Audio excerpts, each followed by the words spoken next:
friends, hello and welcome back to Ikadu Streams Create Above and Beyond. And you catch me, really close camera angle. Ow, look, do you see that? Okay, stop playing. You catch me in a tunnel. Yep, strip mining. Because I did not want to go back to the nether to go and get the other red one. And you can see I've been digging a while because I got a bunch of resources. But I found what I was looking for while I was doing one of my strip mines. That is the end of all of my sorrow. Yep. So, I'm going to stand back because some of these explode. That. Ta-da! Rune. So, it looks like that nice purple thingy there. With the lines through it. And it gives you one of those guys. Now, why did I want one of those guys? Because if I come over here in this bit, you can see you can if you've got plenty of blue vines, you can make it into a red vine, and if you've got plenty of red vines, you can make it into a blue vine. Now, if you watched the previous episode, you will know I struggled to find them a lot. I struggled to find them a lot. I couldn't find any of the red area at all. So, yeah, before this episode started, I decided I was going to absolutely avoid going back to the nether for at least a little while. And instead I came down here and did a bunch of mining and found the rune that I needed to make the other bits. So, and as you can see, it was a bit of a trepidatious? I don't actually know if that's a word. It was a hazardous journey. Because, yeah, as you can see, broken stone all over the place. I nearly did get eaten by that one. So, but yeah, we've done it. We have done it. We have done it. We've got ourselves the rune that we need. Just so happened it was actually underneath this one, which is, if I go back out, one of the other mine shafts that we have in our local area. Right. So this guy here, we can take the rune and surround it with the vines, and what we get is weeping vine! Ta-da! Which means we now have this guy and this guy, so we can get on with this bit now, hopefully. I don't want to go to the nether. Nope. It's a nope. It's a big fat nope. Oh. Right. Enough of that. Enough of that complaining. There's only so much complaining that you all can abide by. Or, you know, put up with. So, we're not going to do it. We're not going to do it. Now, the nearest, flattest location I have is probably inside the fleshy, constructy, doomy thingy over here. So I'm probably going to use that because that seems to be sensible. So you kind of want a nice flat area. Yeah. The less you have to dig out, the better. But you also don't want it too high because you kind of need access to, yeah, guessed it, that stuff down there. So my recommendation is not die. But let's go down a little bit. I can hear that gust, and I don't like it already. Go on.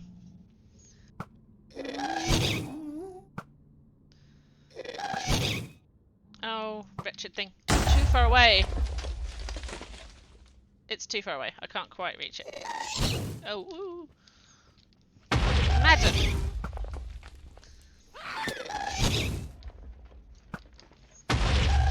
I definitely hit it with one of those arrows because I heard it go squeak. Oh, come on. Oh, I hate the nether. Are you serious? Two of you? There was two of you.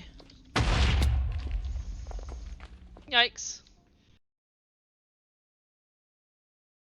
I want to... Let's go here for now.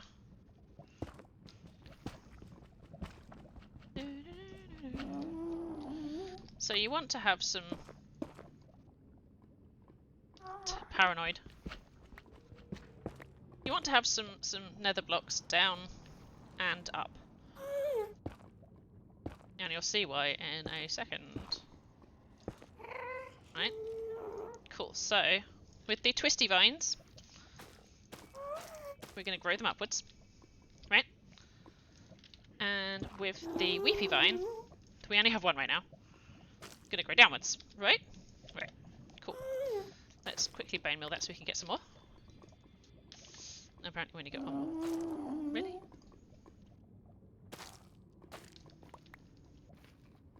There we go.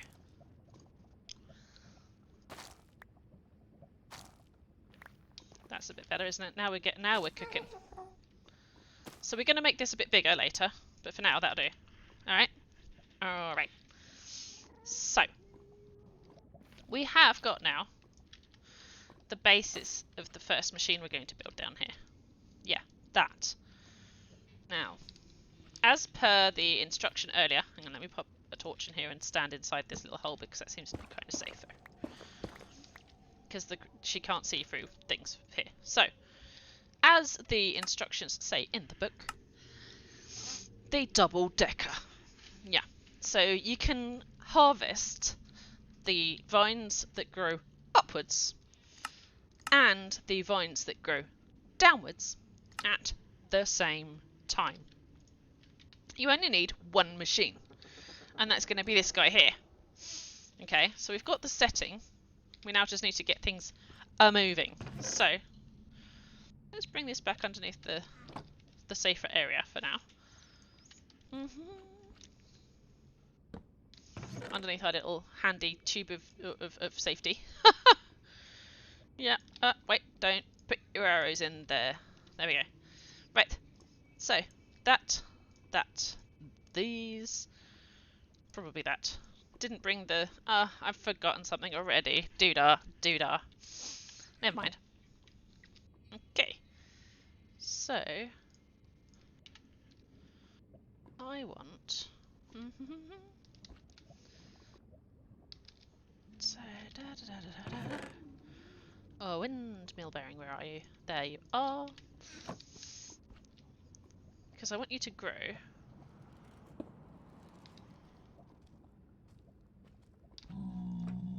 All the way up. There we go.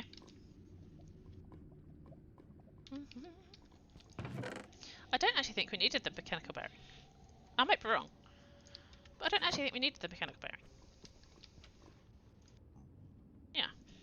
Okay. You, sir. Tree. Oh, there's a linear sachet. Hop, hop. And then we're going to attach some sails. Wait, hang on. Wrong way around. Oh.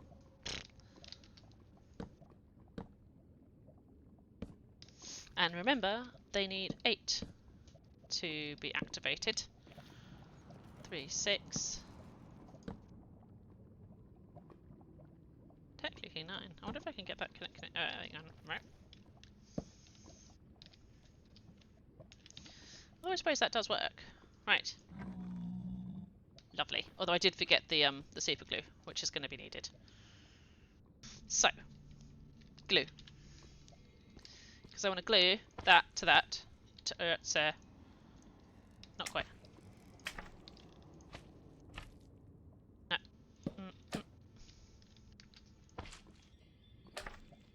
So. One. No, not quite. Oh, it's right eventually, don't you worry. There we go. Sorted. Unequivocally sorted. I forgot something else, didn't I? It's because I've got the nether in front of me and it's throwing me. It's throwing me, people. I don't like the nether. Into here to make one of, or 2 of those, because we've got 2 on the thingy. And I probably want to get another one. Some of you. And none in there. That's fine. This is why we've got back up.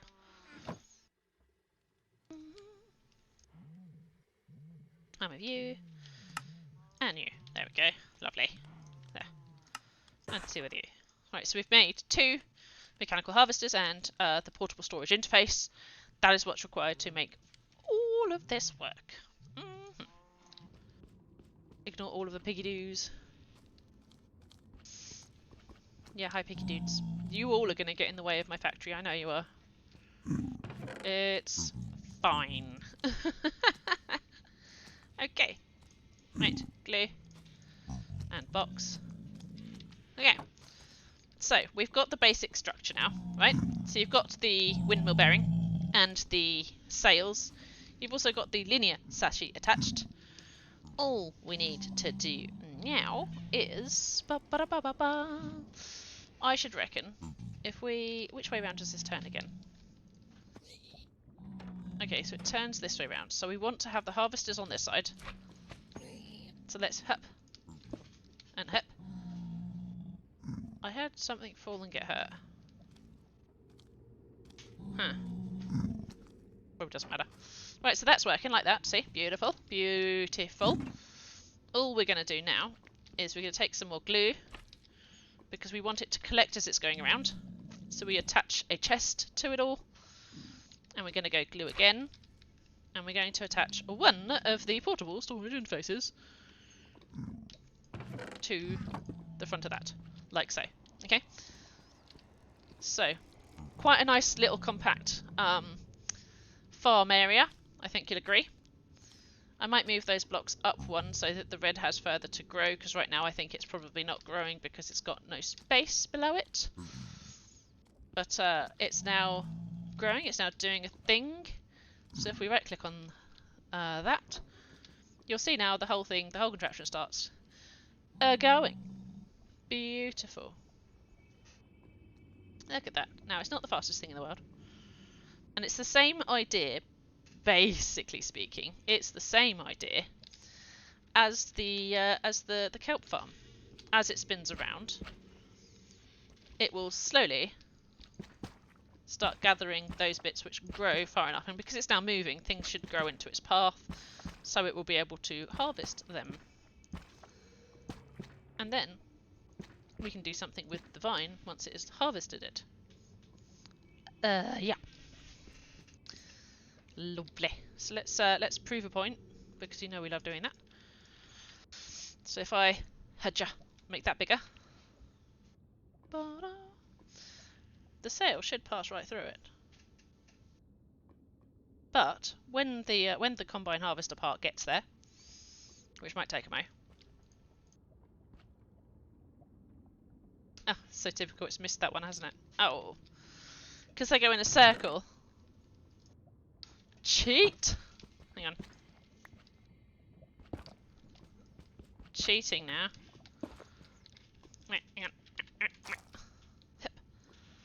Okay. So. It never seems to collect on the corners, it only ever seems to collect on the other bits. So if I get back here now, and let's do it to you, and you.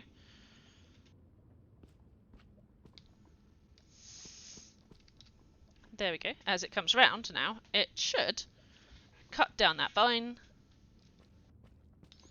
As you can see as well, we've got plenty of space to grow this farm because we've got space. There you go. And it should have collected the one bit that it harvested in here. So if we quickly right click that, there you go. He harvested it. The only reason it went and dropped some bits is because it had grown more than it could actually harvest. So let's get some more bits of that going for now. So let's go here, I reckon.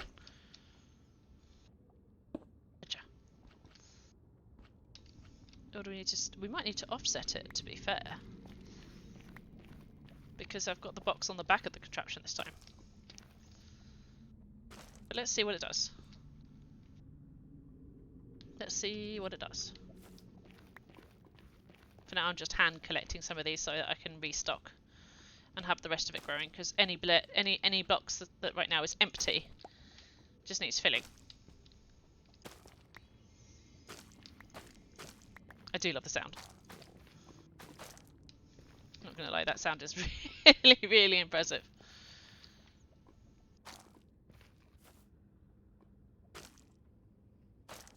You see, if you're lucky and you get a nicer... Oh, there you go. Hey, it does collect. Nice. Nice. Nice. So all we're going to do here is...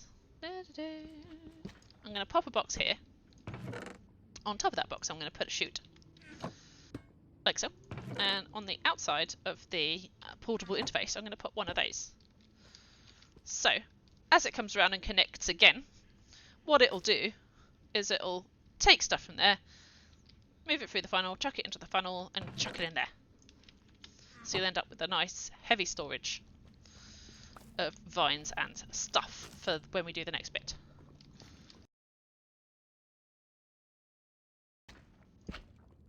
Okay, I'm going to leave a hole here. Because I actually kind of want the contraption to be out here somewhere.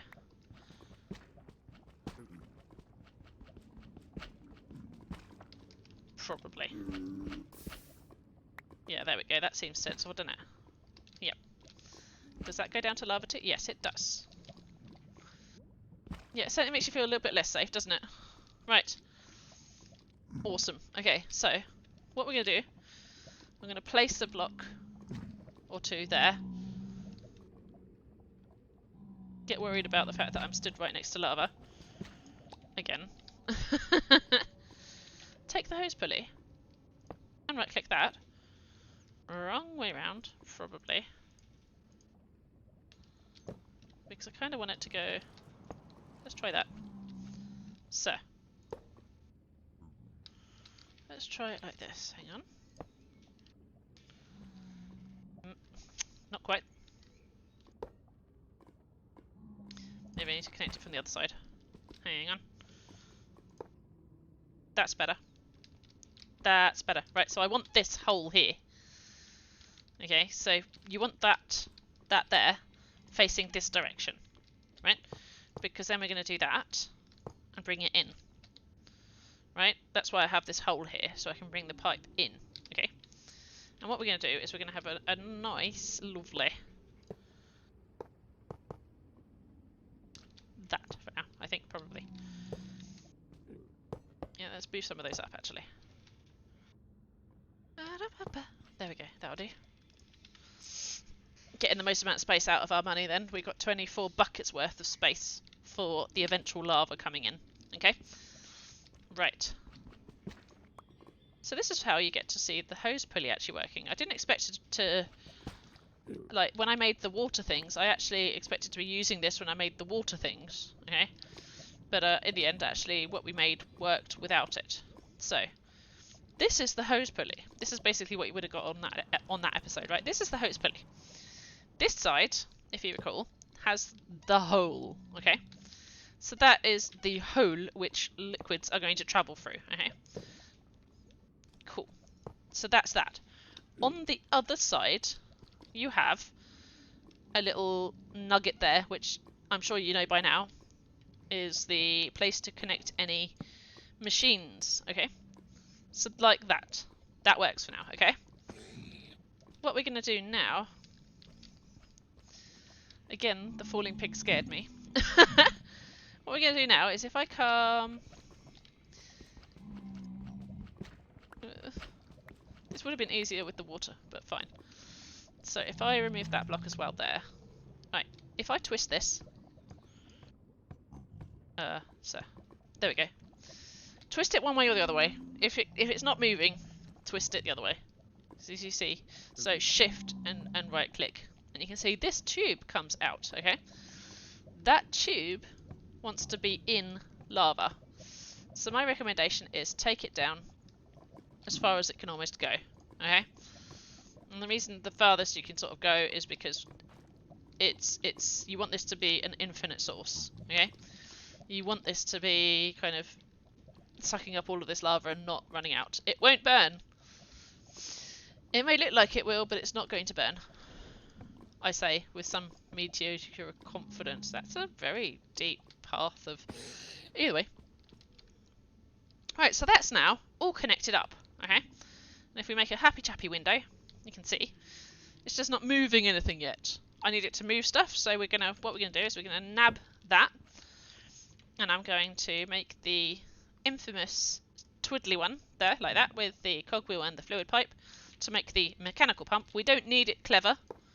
It doesn't need to be clever. It just needs to work, okay? So don't worry about being clever with this one. And we're going to take the water wheel and probably a tiny cog and a big cog and stuff, because we might want to step it up, because this is going to need a lot of lava. So if I go itty bitty, actually we could go itty bitty to big to itty bitty. I feel like that's the right way to do it, isn't it? Probably. Probably, right. I also want to turn a corner because I don't want that there exactly where I'm going to be working. So let's see about getting that not there, which is going to turn a corner. As you know, we do that with the andesite casing and some nuggies. There we go. And let's grab some shafts. Right, cool. So we're going to turn a corner, so I can take my water wheel in here somewhere, okay? Because at the moment this in here is kind of is unused area, so I'm going to use this as my area for making my water wheel, okay? And all we're going to do is, if I take my shaft and shaft again, take my water wheel, place that there. I have to take it down a couple more blocks to get it in the most optimum way. Honestly, these bricks that keep showing me love keep making me a bit worried, because I'm like, oh, please don't. Okay. So then we close that bit off. Then if you place the lava up there, it's going to push it all the way down and round. Yep, you heard me right. Lava. Lava. This will work. It is a bit terrifying, but it will work. Okay. This is also why I'm surrounding it first, because I don't want lava leaking out all over the place now that we've just built this. Okay. So we're going to sneak out here and grab ourselves a bucket of lava. Bucket of lava. And if we get up where we can actually see, there. So we place it above that bit, and then rushfully close that. Because now, if you have a look at the achievement there, magma wheel. Yep. Yep. Magma wheel. This shouldn't have worked. Yeah. Yeah. It shouldn't have worked. It does. So, you know, it works, which means don't question it. And as you can see here, the lava is filling up into the tank. Slowly, but surely. Kind of want it to go a bit faster than that, to be honest. But I think I've linked them up wrong. So if I go... Let's do big to small.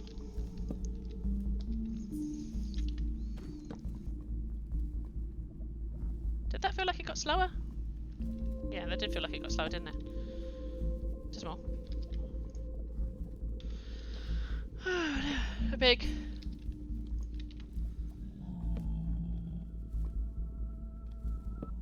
To small. Hey, there we go.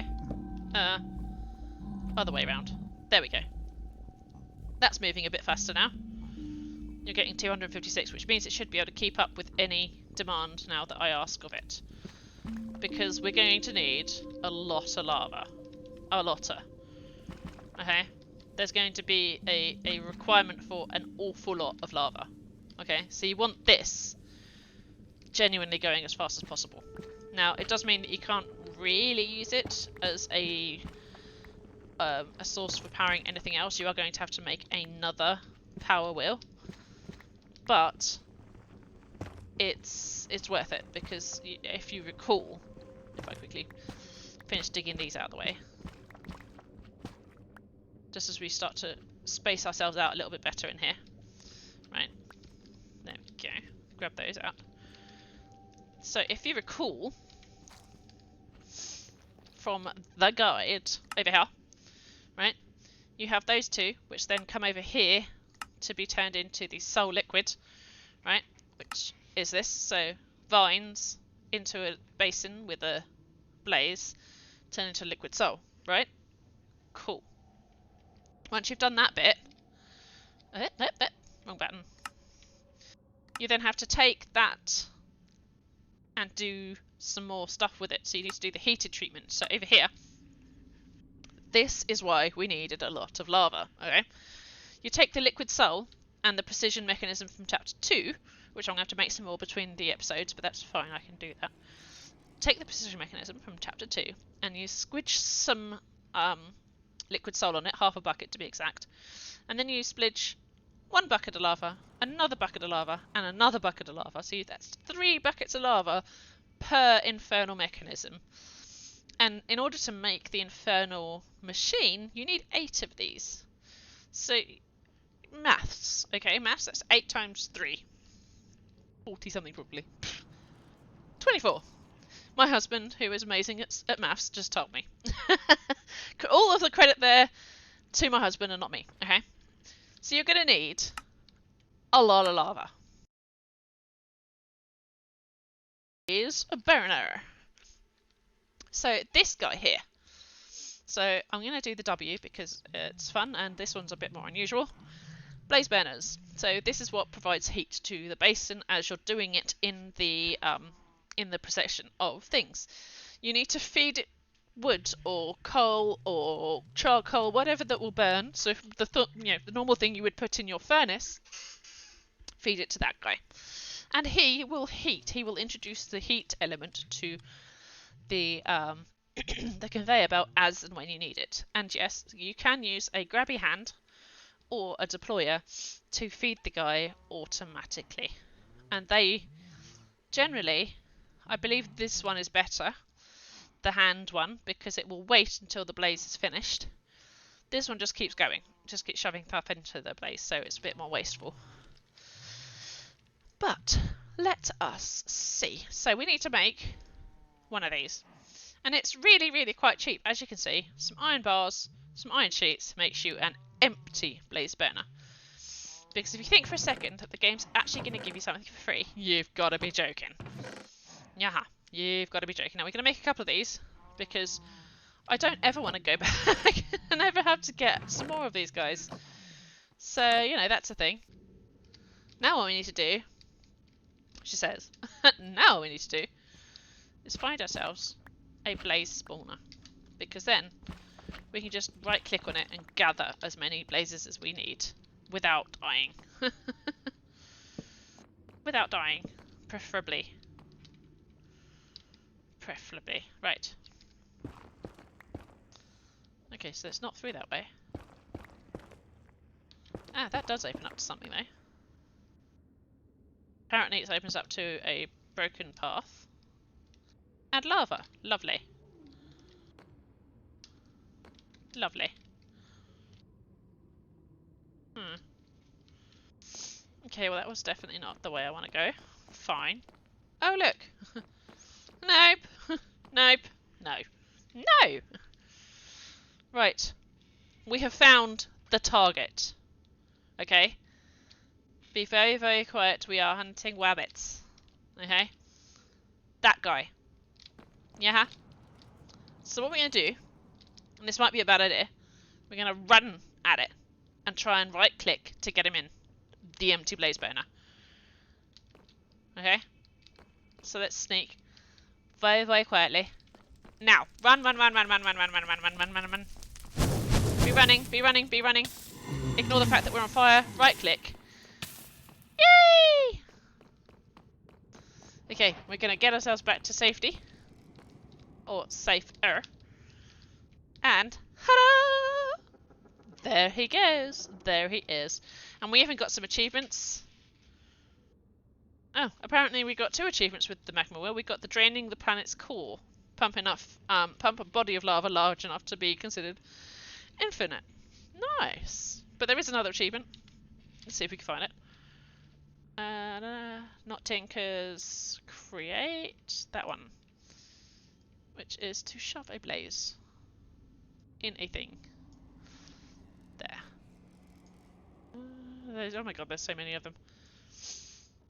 There are so many of them. My word. But basically, what we've done is we've shoved. There we go. A living fireplace. He's in it. Ta-da! Oh, hello. Welcome to my farm. I mean, I guess. Would you like to go into the blacksmith? You can be in the blacksmith if you like. Come. Yoo-hoo! Whatever. Right, hang on. Let's see if we can get him in the shot for the finale. Right. Thank you all very much for joining me for this episode. I always appreciate your love and support.